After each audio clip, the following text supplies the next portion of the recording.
रुद्राय धीमहि धियो यो नः प्रचोदयात्।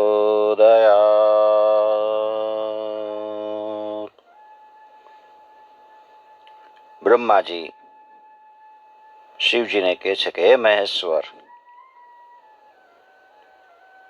તમે કહો છો એવી ઉત્તમ સ્ત્રી તમને બતાવું છું. જે દેવી પહેલા સરસ્વતી અને લક્ષ્મી એવા બે સ્વરૂપે પ્રગટા હતા, અત્યારે એ દેવી ઉમા રૂપે પ્રગટ થયા છે, દક્ષના પુત્રી થયા છે અને આપને જ પતિ તરીકે પ્રાપ્ત કરવા ઈચ્છે છે. કઠિન તપ કરે છે. તમે એમને સ્વીકારીને વિનંતી એની માન્ય કરો. સતી નંદાવત કરે છે. નંદાવત પૂર્ણ કરી અને એક દિવસે સતી શંકરનું ધ્યાન કરતા હતા. ત્યારે શંકર એમને પ્રત્યક્ષ દર્શન આપે છે. સર્વાંગ સુંદર, પાંચ મુખ, ત્રણ નેત્રવાળા શંકર, લલાટમાં ચંદ્રને ધારણ કરનાર, કંઠમાં હળાહળ વિષ્ણુ ચિહ્ન શોભાવતા, અતિશય કાંતિવાળા, બે ભુજાઓમાં એકમાં ત્રિશૂલ ડમરું ધારણ કર્યા હતા, બીજા બે વરદ મુદ્રા અને અભય મુદ્રામાં રાખ્યા હતા. સતી એમને વંદન કરે છે. મહાદેવ કહે છે કે હે દક્ષપુત્રી, તમારા વ્રતથી હું પ્રસન્ન થયો છું. તમારી ઈચ્છા હોય એ માગી લ્યો. સતી અતિશય પ્રેમમગ્ન બન્યા છે. શંકરે એમના મનની વાત જાણતા હતા તો એને ફરીથી કીધું કે વરદાન માગો. સતી કહે છે કે હે વરદાન આપનારા પ્રભુ, મેં જે ઈચ્છાથી વ્રત કર્યું છે એ તમે પૂર્ણ કરો.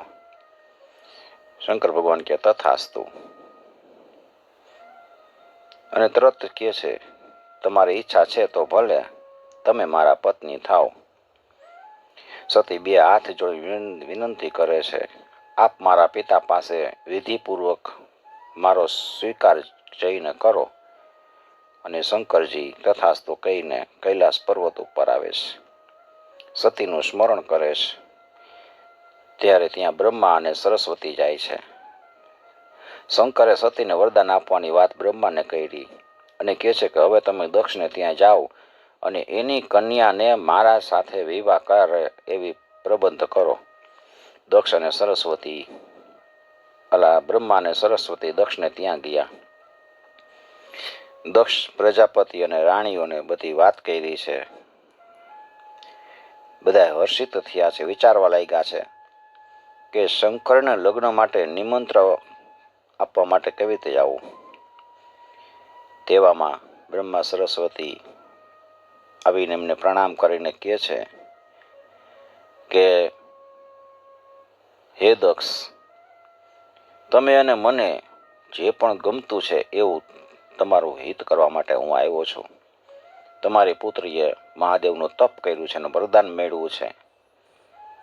એનું હવે તપ પૂર્ણ કરવાનો સમય આવી ગયો છે. શંકર ભગવાને એમને વરદાન આપ્યું છે અને પછી કૈલાસમાં ગયા છે અને રુદ્ર પણ એને પ્રાપ્ત કરવા માટે વ્યાકુળ થાય છે. તમારી પુત્રીનો વિવાહ તેની સાથે કરો. દક્ષ આ સાંભળીને બહુ ખુશ થયા છે અને બધી સંમતિ આપીશ.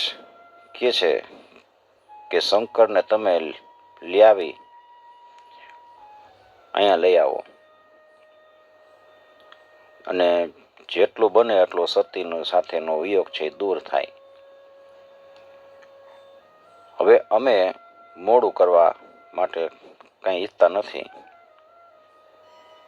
બ્રહ્મા કહે છે કે હું મારું કાર્ય પૂરું પાર કરીને આવ્યો છું. દક્ષે કેવડાવ્યું છે શંકર ભગવાનને જઈને બધું કહે છે કે સતીએ શંકરની આરાધના કરી છે એટલે અમે પણ એમને આપવા માટે ઉત્સુક છીએ. મુહૂર્ત જોઈને શંકરને તમે લઈ આવો એમ દક્ષે કીધું છે. બધા દેવો પ્રજાપતિઓને બોલાવ્યા છે. લક્ષ્મીજી વિષ્ણુ સાથે આવ્યા. મરીચી આદિ મુનિઓ આવ્યા છે. શિવગણો પણ હર્ષથી તૈયાર થયા છે. ચૈત્ર સુદ 13નો શુભ દિવસ સૂર્ય પૂર્વ ફાલ્ગુની નક્ષત્રમાં હતો. એવા શુભ મુહૂર્તમાં જાને પ્રસ્થાન કર્યું. મહાદેવ પોઠિયા ઉપર બેઠા હતા. શિવગણો ઉત્સવ કરતા હતા. વાદ્યો વાગતા હતા. દક્ષે સામે આવીને બધાયનું સ્વાગત કર્યું છે. બધાયને ઉત્તમ આસન ઉપર બેસાડી યથાયોગ્ય બધાયને પૂજન કર્યું.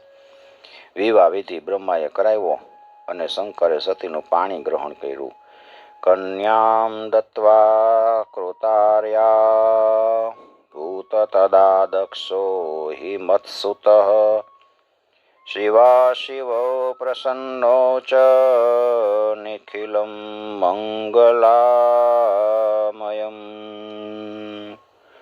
દક્ષ કે છે, મેં કન્યા દાન કર્યું અને હું કૃતાર્થ થયો. શંકર પ્રસન્ન થયા. સર્વત્ર મંગળ મંગળ થઈ ગયું. જાનને દક્ષે ઉત્તમ પેરામણી આપી. બ્રાહ્મણોને દાન આપ્યા છે. વિષ્ણુ અને લક્ષ્મી આવીને શિવ શિવાની પ્રાર્થના કરે છે કે હે શંકર, આપ જગતના પિતા છો અને સતી જગતના માતા છે. આપ બે દેવો તથા મનુષ્યોની રક્ષા કરો. શંકરની માયા જાણવી બહુ મુશ્કેલ છે. એની માયા વડે સ્થાવર જંગમ જગત આખું મોહ પામે છે. બ્રહ્માએ પણ શંકરની સ્તુતિ કરી. એટલે શંકરે કીધું કે તમે પોતાના હાથ વડે માથાને સ્પર્શ કરો. બ્રહ્માએ એમ કર્યું. સૌના આશ્ચર્ય વચ્ચે બ્રહ્માના મસ્તક ઉપર શંકરના દર્શન થયા છે. શંકર ભગવાન કહે છે કે હે બ્રહ્મા, તમારામાં મેં પ્રવેશ કરેલા સ્વરૂપે તમે મારી આરાધના કરજો.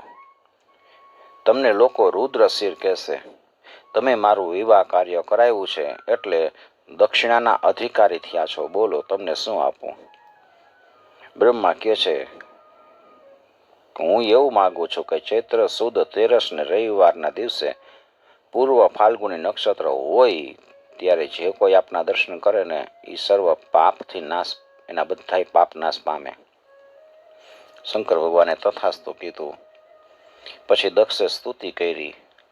શંકર અને સતીને વિદાય આપી. દેવો, મનુષ્ય અને શિવગણોએ જય જયકાર કર્યો છે.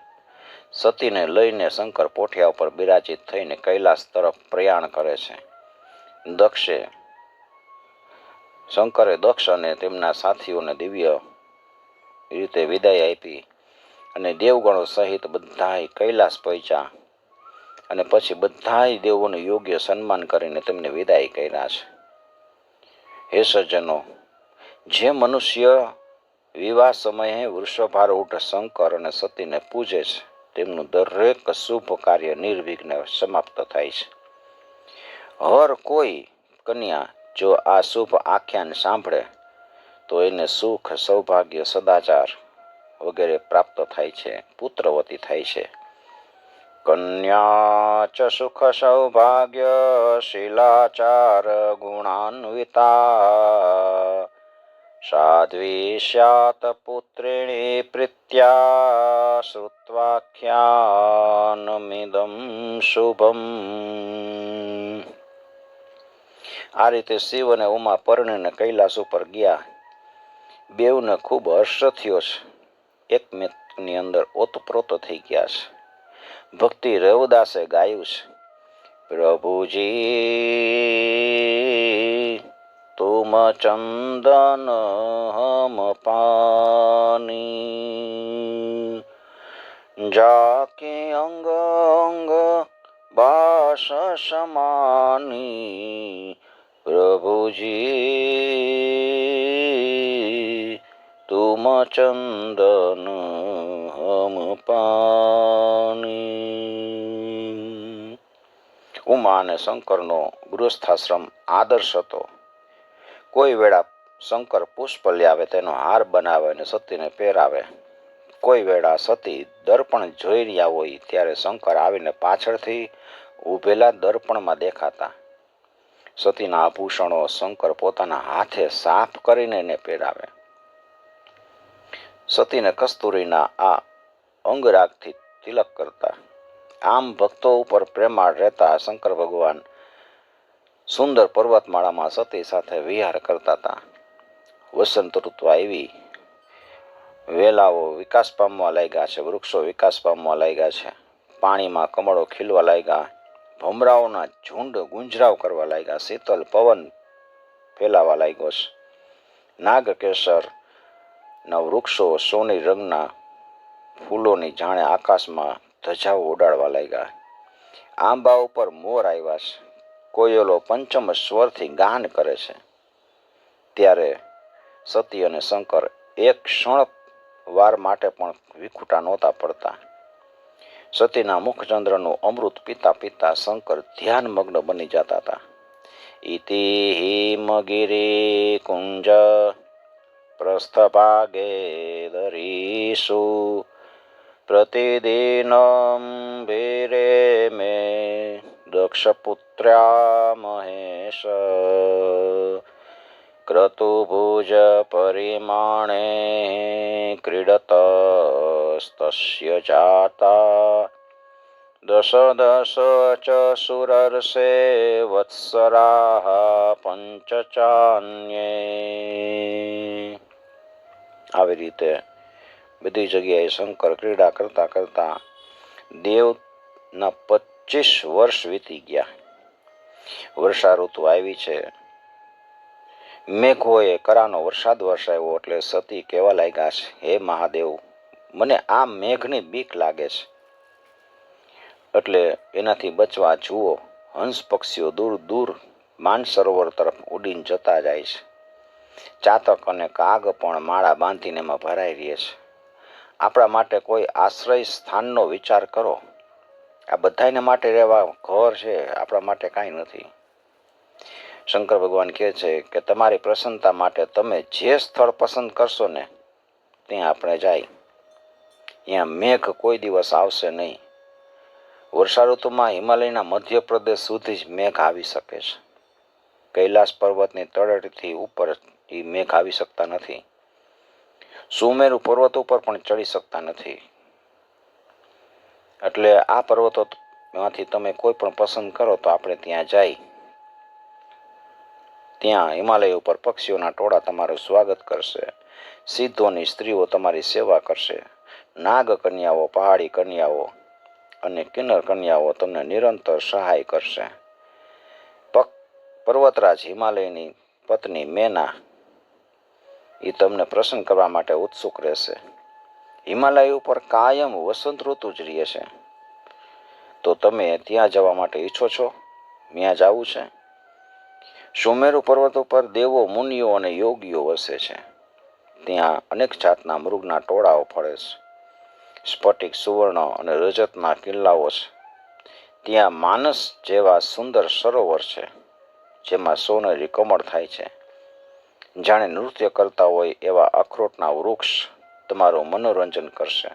સારસ અને ચક્રવાક પક્ષીઓ નિત્ય પ્રેમની વાતો કરશે. આ પર્વત ઉપર ઇન્દ્રની, કુબેરની, યમની, વરુણની, અગ્નિની એમ અનેક દેવોની નગરીઓ આવેલી છે. ત્યાં તમે જવા ઈચ્છો છો? કૈલાસ પર્વતના ગંગાના જળ પ્રવાહથી વીંટાળેલો છે. સુમેરુ પર્વત કરતાંય પણ ત્યાં વધારે સુંદરતા છે. અને આ પર્વત સુંદર છે, શ્રેષ્ઠ છે. તમે જલ્દી કયો એટલે હું તમારા નિવાસની વ્યવસ્થા કરું. દેવીએ પસંદ કરેલા કૈલાસ પર્વત ઉપર શંકર અને સતી સુખરૂપ રહે છે. પ્રેમનો પ્રવાહ હવે ભક્તિમાં પરિણમ્યો છે. સુખના દિવસો વિતાવી સંતુષ્ટ થયેલા દેવી એકવાર શંકરને ભક્તિપૂર્વક બે હાથ જોડીને પ્રાર્થના કરે છે.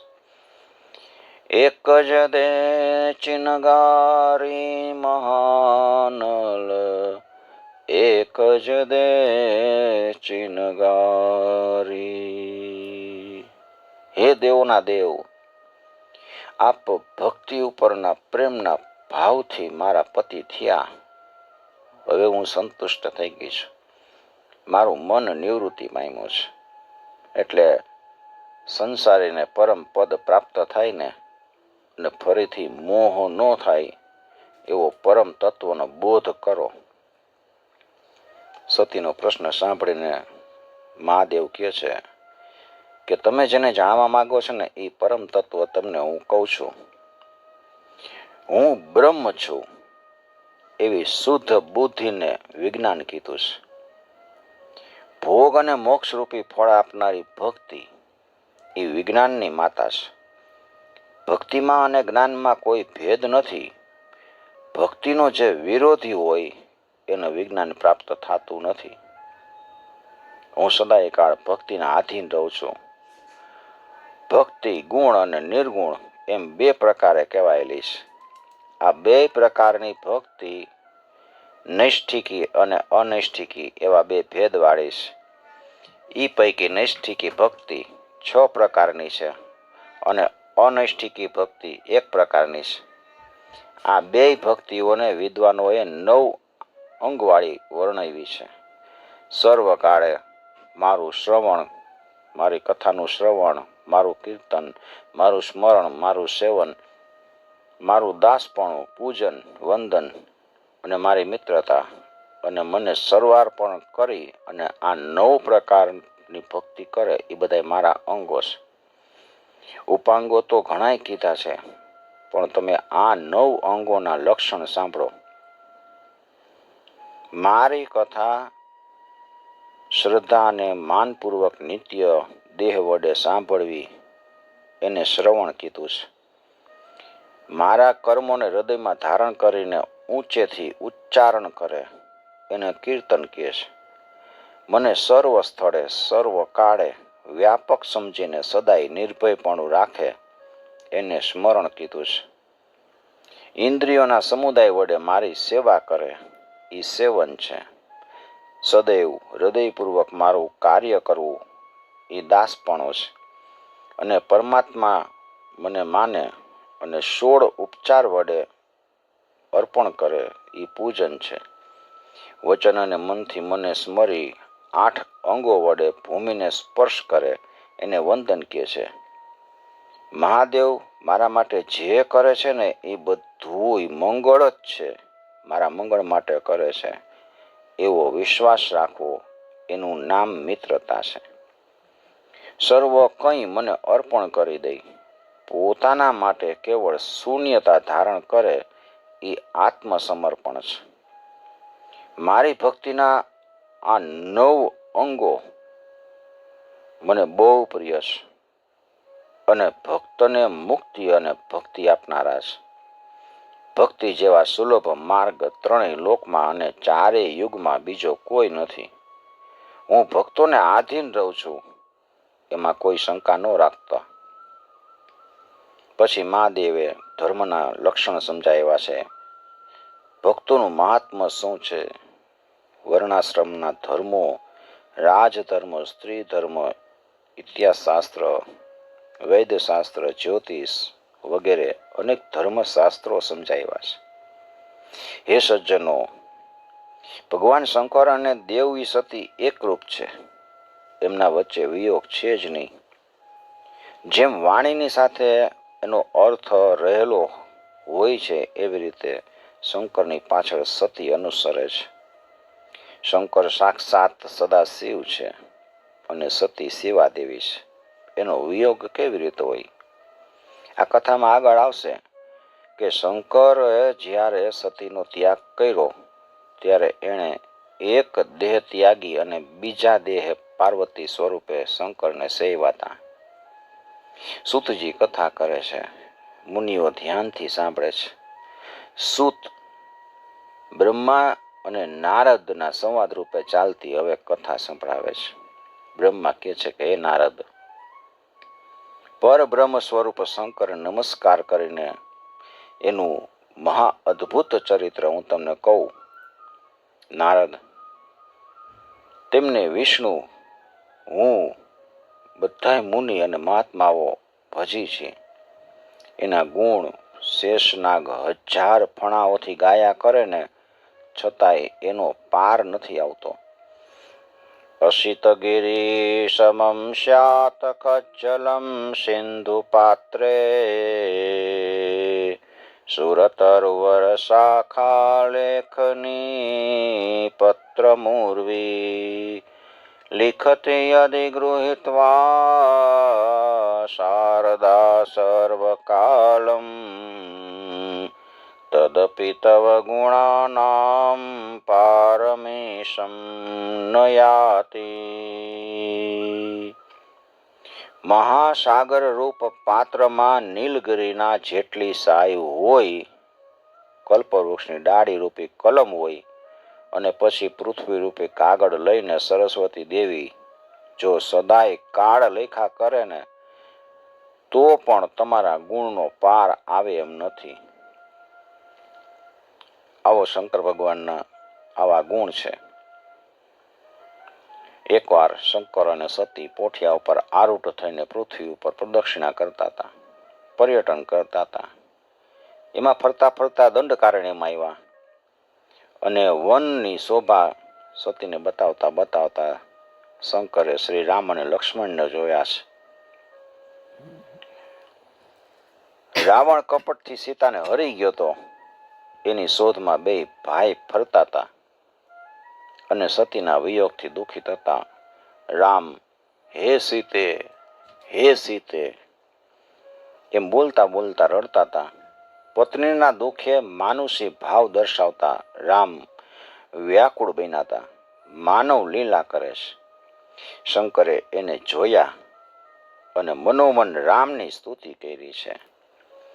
શ્રી રામચંદ્ર કૃપાલુ ભજ મન હરણ ભવ ભય દારુણમ નવ કંજ લોચન કંજ મુખ કર કંજ પદ કંજારુણમ કંદર્પય ગણિતય મિત છબિનવ નીલ નીરદ સુંદરમ પટપીતમાનહુતડિત રુચિ શુચિ નૌમિ જનક સુતાવરમ. શંકર ભગવાને એમને જોઈ અને પ્રણામ કર્યા છે, રામની સ્તુતિ કરી છે. આવી રીતે એક માનવીને જોઈને ભક્તિભાવ કરતા પતિને જોયા. એને એમ થયું કે આ શું? શંકરને પૂછે છે કે હે દેવ, આ બે પુરુષ કોણ છે અને એ દીન બનીને કેમ વનમાં ભમે છે? શંકર ભગવાન કહે છે કે આ રામ અને લક્ષ્મણ નામના બે ભાઈ છે, દશરથ રાજાના પુત્ર છે. ગૌર છે એ શેષ સમાન છે અને મોટા છે એ રામ છે. મોટા છે એ વિષ્ણુનો અંશ છે. સત્પુરુષોનું કલ્યાણ કરવા માટે પૃથ્વી ઉપર તેઓ અવતર્યા છે, એટલે મેં એમને પ્રણામ કર્યા. આટલું કીધું તોય સતીના મનનું સમાધાન ન થયું. ત્યારે શંકરે કીધું કે દેવી, તમે જઈને રામની પરીક્ષા કરીને ખાતરી કરો. હું વડના ઝાડ નીચે ઊભો રહીને તમારી રાહ જોઉં છું. સતી રામની પરીક્ષા કરવા ગયા. સતીએ સીતાનું સ્વરૂપ લીધું, રામની સામે ચાલ્યા. રામ ઓળખી ગયા એટલે રામે બે હાથ જોડીને નમસ્કાર કરીને પૂછ્યું કે હે દેવી, તમે જંગલમાં એકલા કેમ છો? ભગવાન શંકર ક્યાંય ગયા છે? રામ પોતાને ઓળખી ગયા એવું જાણીને સતીને પોતાનું મૂળ સ્વરૂપ પોતે ધારણ કરે છે અને કહે છે કે મારા પ્રભુ મારી સાથે જ આવ્યા છે અને સીતાની શોધમાં દુઃખી તમે થઈને ફરતા હતા એ જોઈને આપને પ્રણામ કરીને પેલા વડ પાસે ઊભા છે. મારામાં ચિત્ત ભ્રમ થયો હતો એટલે મેં એની આજ્ઞા લઈને આપની પરીક્ષા કરવા હું આવી. હે રામ, તમે વિષ્ણુ છો હવે મેં જાણી લીધું, મારો સંશય દૂર થયો છે. પણ શંકરને પ્રણામ કરવા લાયક આપ કેવી રીતે થયા એ મને સમજાવીને મારો સંશય નિર્મૂળ કરો. શંકર ભગવાન પણ તમને પ્રણામ કરે એવું તમે લાયક બની ગયા, એ કેમ બન્યું? રામ કહે છે કે દેવી, પૂર્વ સમયમાં એક સમયે સૃષ્ટિના પરમ સર્જનહાર શ્રી સદાશિવે પોતાના લોકમાં વિશ્વકર્માને બોલાવ્યા અને ગૌશાળામાં એક ઉત્તમ સિંહાસન બનાવડાવ્યું. બધાય દેવોને ત્યાં નિમંત્રી સામગ્રીઓ મંગાવી અને પ્રસન્ન ચિત્તવાળા મહેશ્વરે વિષ્ણુને એ સિંહાસન ઉપર બેસાડ્યા, એનો અભિષેક કર્યો. મહેશ્વરે પોતાનું ઐશ્વર્ય વિષ્ણુને આપ્યું અને કીધું કે આજથી માંડીને મારી આજ્ઞાથી વિષ્ણુ સર્વને વંદનીય બન્યા છે. આમ કહી અને વિષ્ણુને નમસ્કાર કર્યા અને બધાને સાંભળતા ઉત્તમ વરદાન આપ્યા. મહેશ્વરે કીધું કે મારી આજ્ઞાથી તમે સર્વ લોકોનું રક્ષણ કરો. શંકર ભગવાને વિષ્ણુને કીધું, ધર્મ, અર્થ અને કામનાઓ બધાની પૂર્ણ કરો, તેમજ દુષ્ટોને દંડ કરો અને તમે અજીત થાશો. પ્રભુતા, મંત્ર અને ઉત્સાહ એવી મારી ત્રણેય શક્તિઓને તમે ગ્રહણ કરો. હે વિષ્ણુ, તમે અને બ્રહ્મા મારા ડાબા જમણા અંગ છો. રુદ્ર મારું હૃદય છે. એ રુદ્ર તમારે બેવને પૂજ્ય છે. તમે અહીં રહ્યો, આ તમારું સ્થાન ગૌલોક તરીકે પ્રસિદ્ધ થશે. દેવી સતીને રામ કહે છે કે આ રીતે શિવની આજ્ઞાથી હું જગતનું રક્ષણ કરવા માટે જુદા જુદા અવતાર ધારણ કરું છું. અત્યારે દશરથ રાજાને ત્યાં 4 ભાઈઓ રૂપે અવતાર ધારણ કર્યો છે. પિતાની આજ્ઞાથી વનમાં આવતા મારી પત્ની સીતાનું કોઈ રાક્ષસ હરણ કરી ગયો છે. તેથી હું વિરહીની પેઠે એને શોધતો ફરું છું. આપના દર્શન થયા તો અવશ્ય મને સીતાની પ્રાપ્તિ થશે. આપને ધન્ય છે. એમ કહીને રામે પ્રણામ કર્યા અને વનમાં આગળ જાય છે.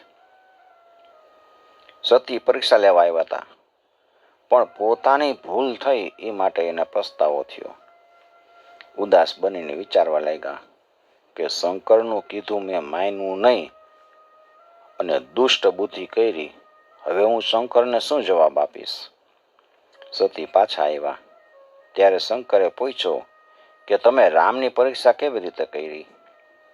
સતીએ કંઈ જવાબ આપ્યો નહીં અને નિરુત્તર બનીને ઊભા રહ્યા. શંકરે ધ્યાનમાં બધું જોઈને જાણી લીધું. શંકર તો સાક્ષાત ધર્મની મૂર્તિ છે. ધર્મને કહેનાર, ધર્મને આચરનાર, ધર્મનું રક્ષણ કરનાર.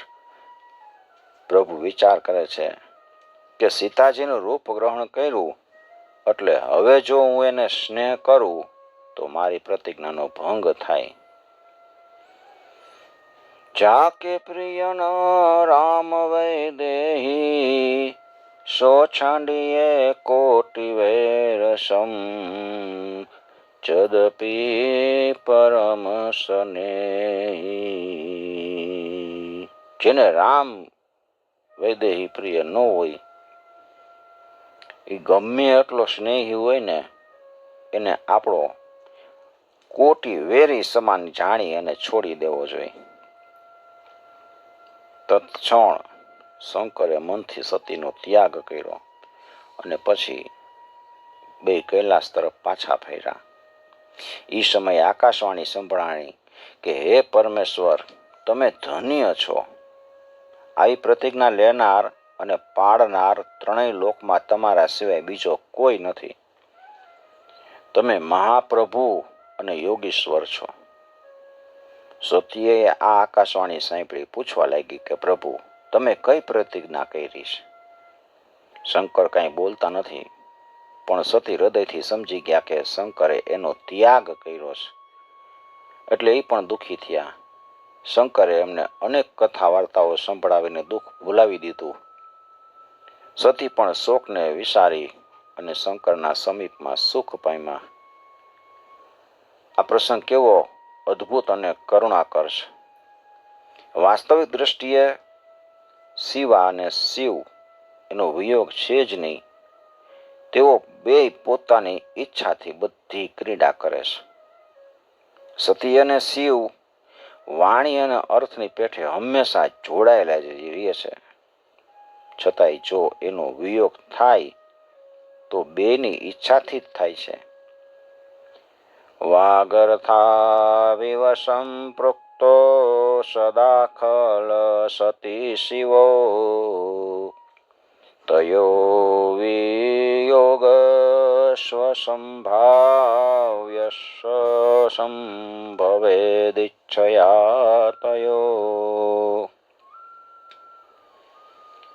કવિ કવિ કાલિદાસે એના મહાગ્રંથ રઘુવંશની અંદર મહાદેવની સ્તુતિ ગાતા લખ્યું છે.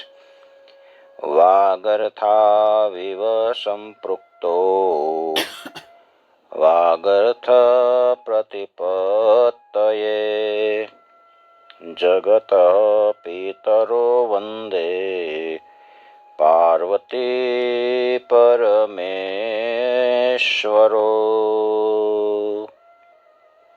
વાણી અને અર્થની દ્રષ્ટિએ વાણી અને અર્થ બે સમાન એકત્વ અનુભવતા જગતના માતા પિતા સમાન પાર્વતી અને પરમેશ્વરને વંદન કરું છું. સૂત શિવની કથા કહે છે, બધાય મુનિઓ સાંભળે છે. બધાયના હૃદયમાં શિવ ભક્તિના પૂર વહી રહ્યા છે. સૂતજી કહે છે કે એકવાર બધાય મુનિઓ પ્રયાગ ક્ષેત્રની અંદર એકત્ર થયા, મોટો યજ્ઞ કર્યો. બ્રહ્મા પોતાના વેદ શાસ્ત્ર લઈને ત્યાં ગયા હતા. શંકર પણ ગયા હતા. બધા પ્રજાપતિઓનો અધિપતિ બનેલા દક્ષ એ સભામાં આવ્યો એટલે બધાય મુનિઓ ઊભા થયા, એનું અભિવાદન કર્યું. દક્ષે પિતામહને પ્રણામ કર્યા. એણે જોયું કે સભામાં શંકર હાજર હતા. એણે દક્ષને માન ન આપ્યું કે અભિવાદન કર્યું નહીં. ગર્વિષ્ઠ અને અભિમાની બન્યો હતો દક્ષ. એને એમ થયું કે આ શંકર કેમ મને માન નથી આપતો. એટલે એણે શંકર ઉપર ક્રોધ કર્યો અને કહે છે કે આ શંકર દુર્જન જેવો વ્યવહાર કરે છે. દુર્જન જેવો કેમ થઈ ગયો છે? હાવ નિર્લજ છે, શમશાનમાં રહેનારો છે, પ્રેત અને પિચાસોથી વીંટાયેલો કાયમ રહે છે. એ મને કેમ પ્રણામ નથી કરતો? એણે વિધિ રહિત બની અને ધર્મ નીતિને દૂષણ લગાડ્યું છે. એટલે હમણાં હું એને શ્રાપ આપી દઈશ. યજ્ઞોમાં આ રુદ્રનો બહિષ્કાર થશે. રુદ્રને યજ્ઞમાંથી કાઢી નાખવાનો અને એને દેવોની સાથે યજ્ઞ ભાગ આપવામાં નહીં આવે. આવું દક્ષનું વચન સાંભળીને શંકર તો કાંઈ બોલતા નથી, પણ નંદી રહી ન શક્યા. કોપાયમાન થઈને કહે છે કે એ નીચ દક્ષ, મારા સ્વામીને તે યજ્ઞથી બહિષ્કૃત કેમ કર્યો? એનું સ્મરણ કરવા માત્રથી જ યજ્ઞ સફળ થાય છે. તે મહાપ્રભુ રુદ્રને શાપ આપ્યો છે, એની હાંસી કરી છે. મંદબુદ્ધિવાળા બ્રાહ્મણોએ તને ટેકો આપ્યો છે અને રુદ્રના પ્રભાવથી હું તમને બધાયને શ્રાપ આપું છું કે તમે બધા વેદના તત્વજ્ઞાનથી રહિત થઈ જાઓ. તમને તત્વજ્ઞાન નહીં થાય. તમે બ્રાહ્મણો કાયમ ભિખારી નિર્લજ બનો. તમારામાંથી કેટલાક બ્રહ્મ રાક્ષસો થશે.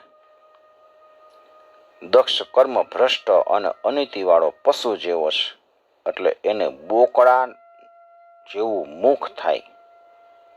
નંદીશ્વરે આવો શ્રાપ આપ્યો. બ્રાહ્મણોમાં હાહાકાર થઈ ગયો. શંકરે નંદીશ્વરને સમજાવીને શાંત કર્યા છે અને લઈને પોતાના સ્થાને ગયા. મૂઢબુદ્ધિ દક્ષ અત્યંત રોષયુક્ત થઈને શિવની નિંદા કરતો કરતો પોતાના સ્થાને વયો ગયો છે. એકદા તુ મુનયે તેન યજ્ઞ પ્રારંભિતો મહાન તત્રાહુતાસ્તદા સર્વે દીક્ષિતે સે સુરર્ષય. એકવાર દક્ષે શિવ ઉપર વેર લેવા માટે મોટો યજ્ઞ કર્યો ને બધાય દેવોને એમાં આમંત્રણ આપે છે. આ શંકર ભગવાને એને માન નહોતું આપ્યું ને એટલે એના ઉપર વેર લેવા માટે આને યજ્ઞ કર્યો. મોટા મોટા મુનિઓ બધાને બોલાવ્યા છે. બધાય સહકુટુંબ આવ્યા છે, દેવોને બધાય. દક્ષે ઈ યજ્ઞમાં શંકરને અપવિત્ર છે એમ વિચારીને બોલાવ્યા નહોતા અને એની પત્ની જ એવું બહાનું કાઢી પોતાની પુત્રી સતીને પણ ન બોલાવી. સતીને નહીં, શંકરને તો નહીં, પોતાની પુત્રી સતી છે એ શંકરની પત્ની છે એટલે એને ન બોલાવી. યજ્ઞ કાર્ય શરૂ થયું. એટલે દધીચી શંકરને જોતા નથી, પૂછે છે કે શંકર કેમ નથી આવ્યા? આ શંકરની હાજરી વિના યજ્ઞ શોભે નહીં.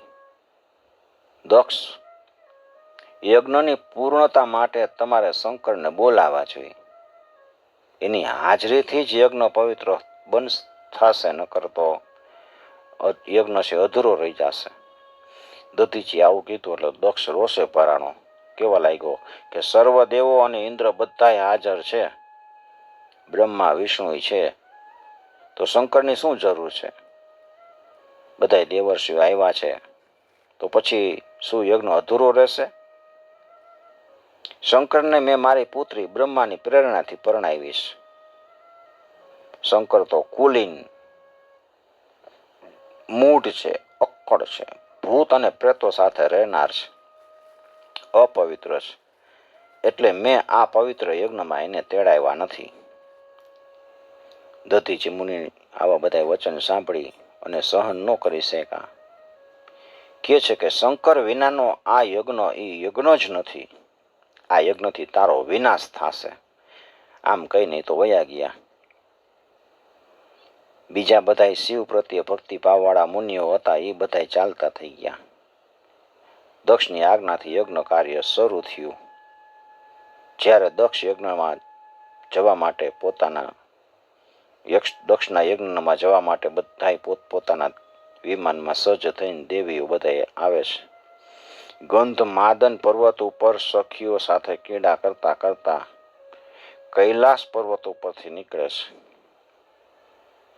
એટલે બધી સખીઓને જોઈ એ સતીઓએ સખી વિજયાને કીધું કે તું ચંદ્રને તો પૂછ કે આ બધા ક્યાં જાય છે ઝટ. વિજયાએ ચંદ્રને જઈને પૂછ્યું. એટલે ચંદ્રએ દક્ષને ત્યાં યજ્ઞ થઈ રહ્યો છે એમાં પોતે જાય છે એવું વાત કરી કે દક્ષનો ત્યાં યજ્ઞ છે.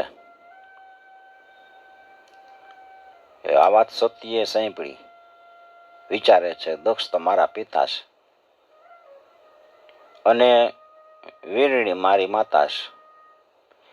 એણે અમને બેયને કેમ યજ્ઞમાં નહીં તેડાવ્યા હોય? હું શંકરને પૂછું. સતી શંકર પાસે ગયા. બે હાથ જોડીને બધું કહે છે કે મારા પિતાને ત્યાં મોટો યજ્ઞ થાય છે. એ ઉત્સવમાં અનેક દેવો મુનિઓ બધા જઈ રહ્યા છે, તો આપણને કેમ આમંત્રણ નથી? ગૃહસ્થીઓનો ધર્મ છે કે સંબંધીઓને સાથે મળતા રહેવું જોઈએ. હે પ્રભુ, તમે મારી સાથે મારા પિતાને તે યજ્ઞમાં પધારો. બ્રહ્માજી નારદને આ કથા કહે છે અને મુનિઓની સભામાં સૂતજી કથા કહે છે. આવી રીતે સતીએ મહાદેવને વાત કરી ત્યારે મહાદેવ કહે છે કે દેવી, દક્ષ તમારો પિતા છે, પણ એ મારો દ્રોહ કરે છે. જે વગર બોલાવે પારકે ઘરે જાય ને તેઓ અપમાન પામે. એટલા માટે મારે કે તમારે યજ્ઞમાં જવાનું નથી. સતી કહે, હે શંભુ, તમારાથી તો યજ્ઞ સફળ થાય છે અને મારા પિતાએ તમને કેમ નથી આમંત્રણ આપ્યું? એની આવી બુદ્ધિ કેમ થઈ ગઈ? મારે એ જાણવું છે. હે નાથ, મને જવાની રજા આપો. શિવ કેવા લાગ્યા કે દેવી, ત્યાં જવાની જો તમારી મરજી હોય તો તમે અવશ્ય જાઓ. તમે આ પોઠિયા ઉપર બેસી અને ગણોને લઈ અને ઠાઠથી જાઓ. બધાય ગણો આનંદથી ઉત્સવ કરવા લાગ્યા છે. 60,000 ભૂત ગણો સાથે સતી સવારી કરી અને યજ્ઞ સ્થળે આવી પહોંચ્યા છે. દેવી એકલા જ અંદર ગયા. એની માતા અને બેન એને મળે છે, એનો સત્કાર કરે છે, પણ દક્ષ કંઈ બોલ્યો નહીં. એટલે બીજા લોકોએ પણ દક્ષને અનુસરીને સતીને કંઈ આદર ન આપ્યો. આમ સતીનો સર્વત્ર ઉપેક્ષા થઈ સતી એકદમ વિસ્મય પામ્યા છે. દેવીએ માતા પિતાને નમસ્કાર કર્યા અને યજ્ઞસ્થાનમાં જઈને દ્રષ્ટિ ફેરવી તો શંકરનો યજ્ઞ ભાગ ક્યાંય દેખાતો નથી. એ જોઈને સતીથી પતિનું અપમાન સહી ન શકાયું. પિતાને પૂછે છે કે જેમને લીધે સમગ્ર જગત પવિત્ર બને છે એવા પરમ પાવન શંકરને તમે યજ્ઞમાં કેમ બોલાવ્યા નથી?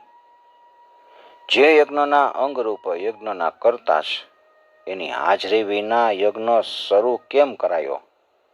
હે પિતા, શું તમે શંકરને સામાન્ય દેવ જાણીને એનો અનાદર કર્યો છે?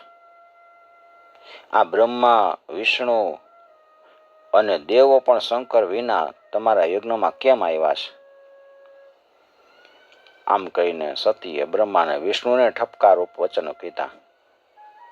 હે બ્રહ્મા, હે વિષ્ણુ અને દેવો, મુનિઓ, તમે બધાય મૂઢ થયા છો, કારણ કે તમે શંકર વિનાના યજ્ઞમાં આવ્યા છો. દેવીનો આવો કોપ જોઈને બધા ચૂપ થઈ ગયા. પણ દક્ષ અપમાનજનક ઉત્તર આપ્યો કે હે પુત્રી, ઊભી રહે કે જાતી રહે. અહીંયા તારું કાંઈ કામ નથી. તું શું કામ અહીંયા આવી છો? તારો પતિ અમંગળ છે, કુળહીન છે, વેદ બાહ્ય અને ખરાબ વેશ ધારણ કરે છે, એટલે મેં એને અહીં બોલાવ્યો નથી. પિતાના આવા વચન સાંભળીને સતીએ નિસાસો મૂક્યો, શંકરને યાદ કર્યા અને પછી બોલ્યા કે હે પિતા, પ્રભુ શંકરનો અનાદર સાંભળીને હવે મારાથી જીવવું શું કામનું? હું અગ્નિમાં પ્રવેશ કરીને દેહનો ત્યાગ કરીશ. બધાએ સાંભળી લ્યો, શંકરની નિંદા કરનારો એની જીભ સમર્થ હોય ને, શંકર નિંદા કરતો હોય તો એ જીભ કાપી નાખવી જોઈએ. પણ જો એ અસમર્થ હોય તો બે કાન બંધ કરી ત્યાંથી જતું રહેવું જોઈએ. શંકરને કાંઈ એવું નથી, કોઈ પ્રિય નથી, કોઈ અપ્રિય નથી. તમે કોઈ સામે વેર એને નથી.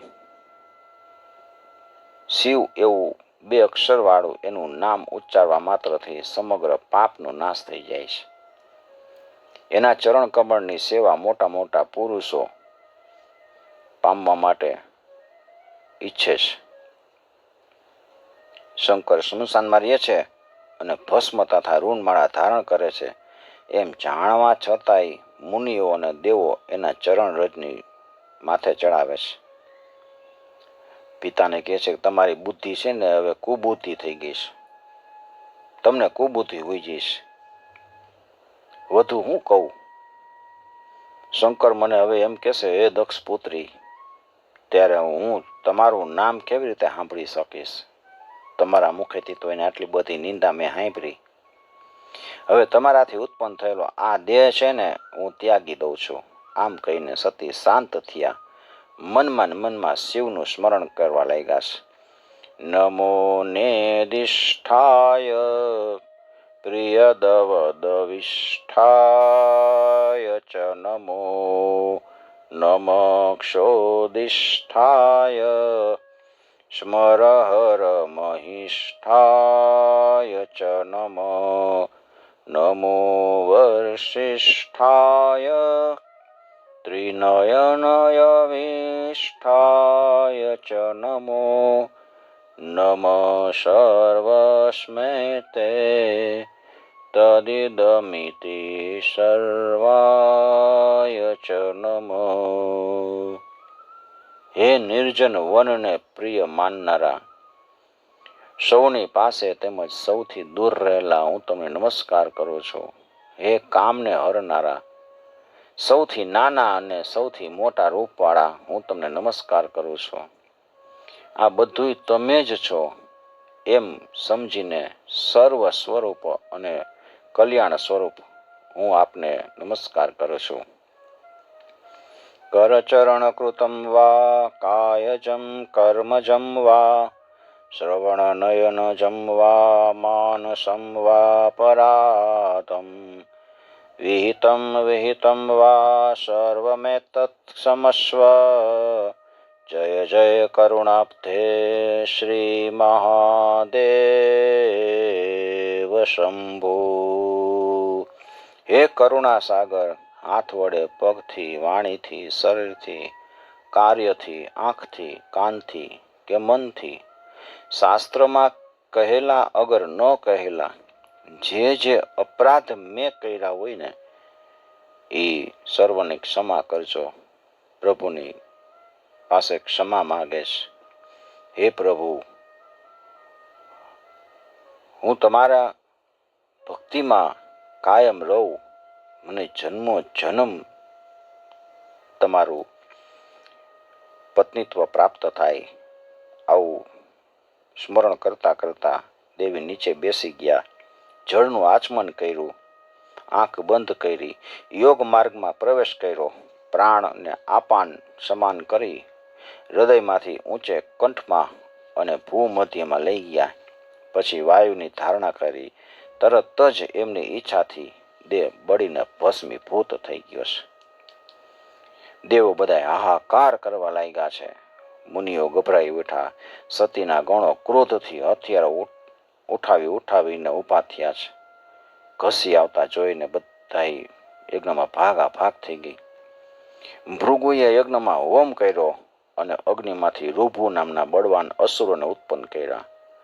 શિવગણોનું એની સાથે ઘોર યુદ્ધ થયું અને રૂભુઓના પરાક્રમથી ત્રાસીને શિવગણો નાસી ગયા.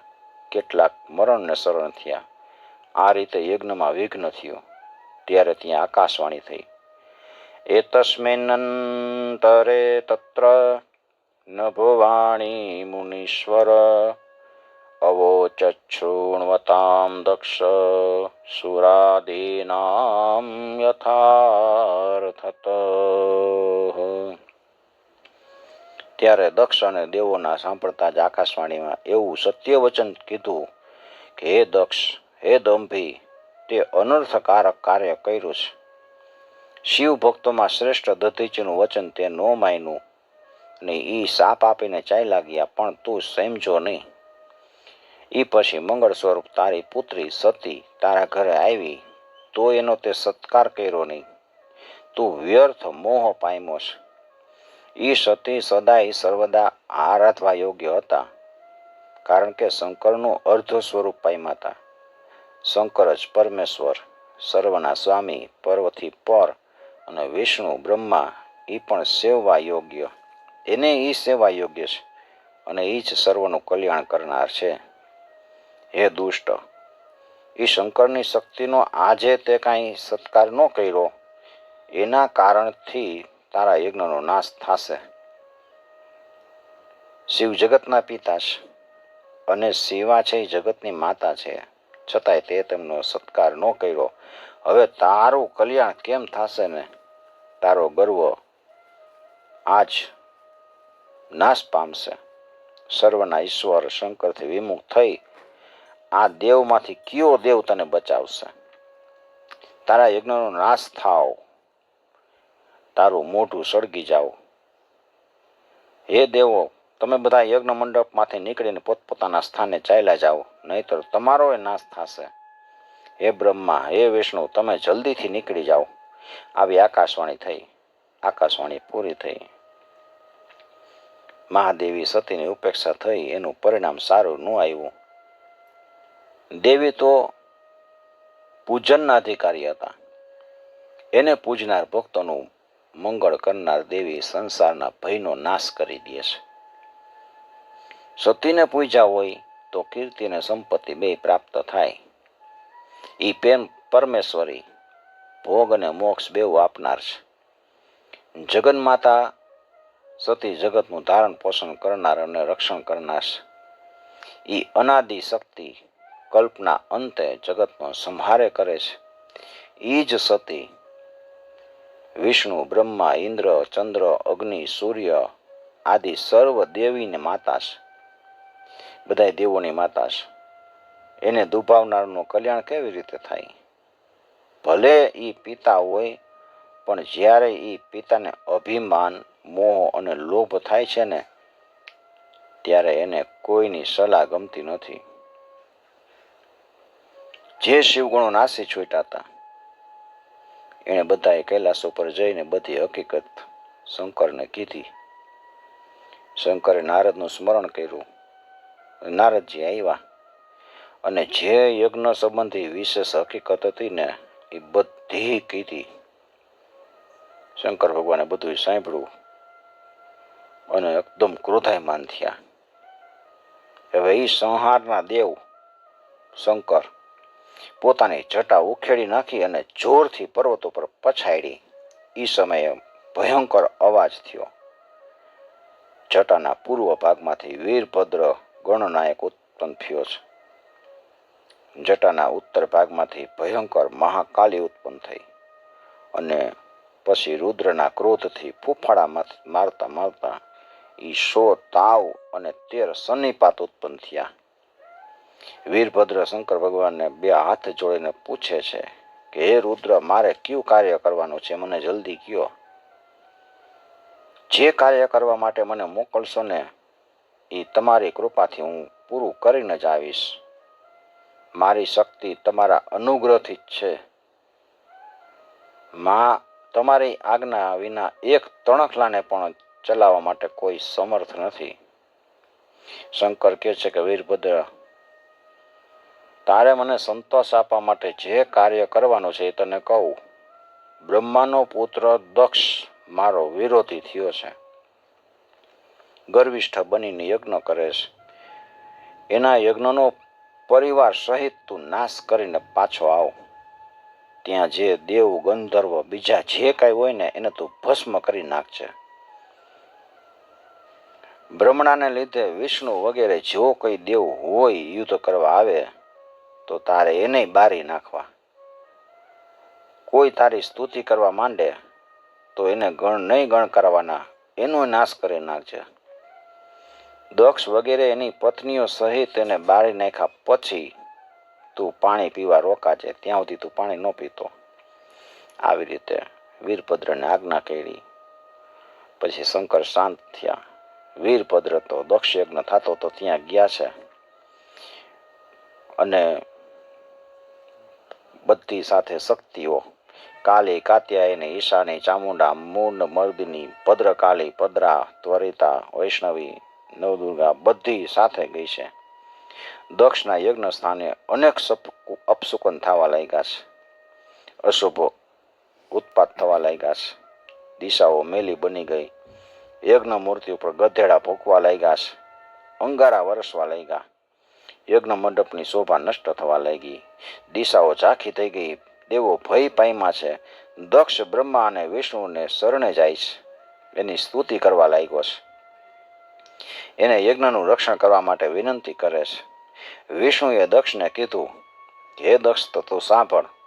સર્વના પરમાત્મા શંકર સાચા સ્વરૂપને તું સમજી શક્યો નથી અને તેનું અપમાન કર્યું. આવા અવિચારી કૃત્યથી આરંભાયેલો તારો યજ્ઞ કેવી રીતે સફળ થાય?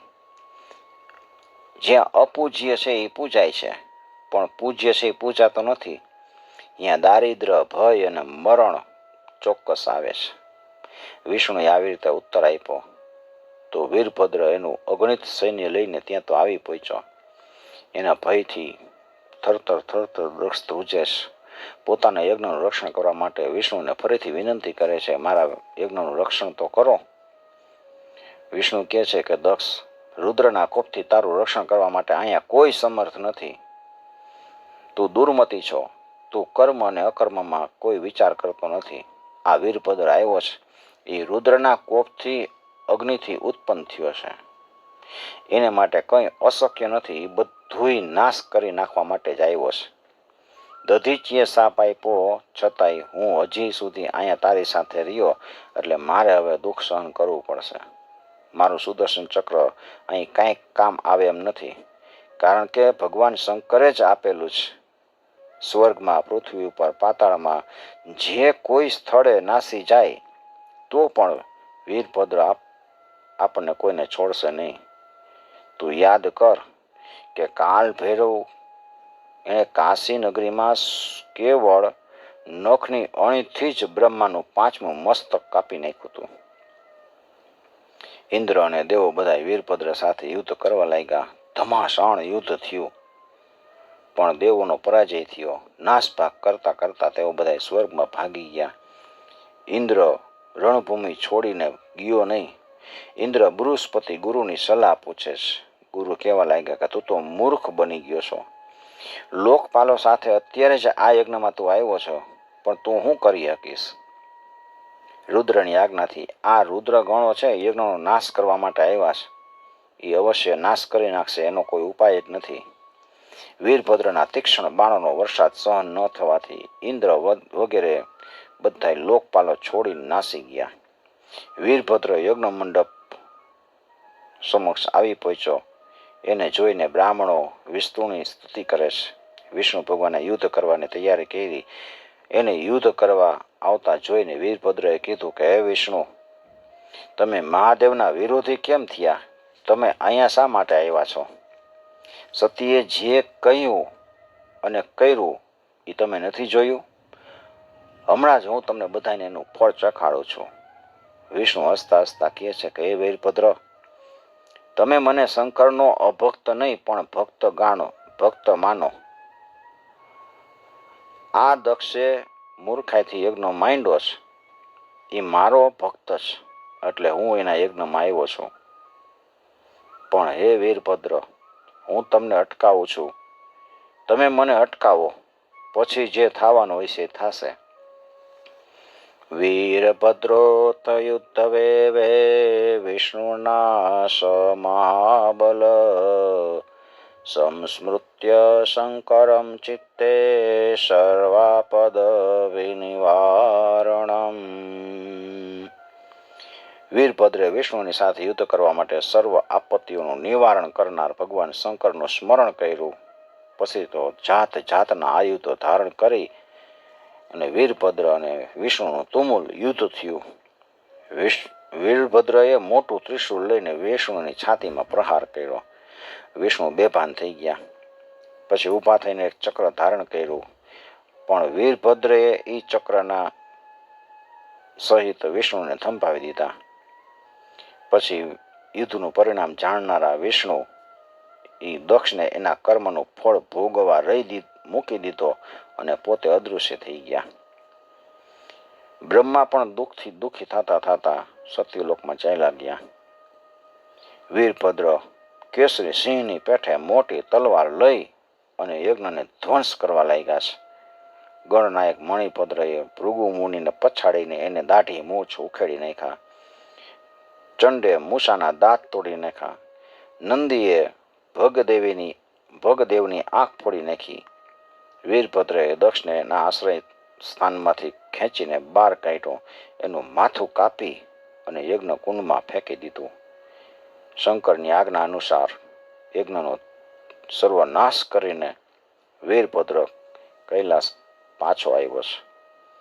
આ પ્રમાણે નારદજીએ પિતા પાસેથી કથા સાંભળી એટલે પૂછે છે કે વિષ્ણુ શંકરને જાણતા તો હતા, છતાંય દક્ષના યજ્ઞમાં શા માટે ગયા હતા? અને પછી અહીંયા ગયા પછી એણે શંકરના ગણો સાથે યુદ્ધ કેમ કર્યું? એનું કારણ જાણવાની મને ઈચ્છા છે. આપ આ સંશય દૂર કરો. એ કથા આવતા એપિસોડમાં આજની કથા પ્રભુના ચરણોમાં સમર્પિત કરી. ઓમ નમઃ શિવાય. કાયેન વાચા મનસેન્દ્રિયૈર્વા બુદ્ધ્યાત્મના વા પ્રકૃતે સ્વભાવા કરોમિ યત્યત સકલં પરસ્મૈ નારાયણાયેતિ સમર્પયામિ. ઓમ નમઃ પાર્વતી પતયે. હર હર મહાદેવ.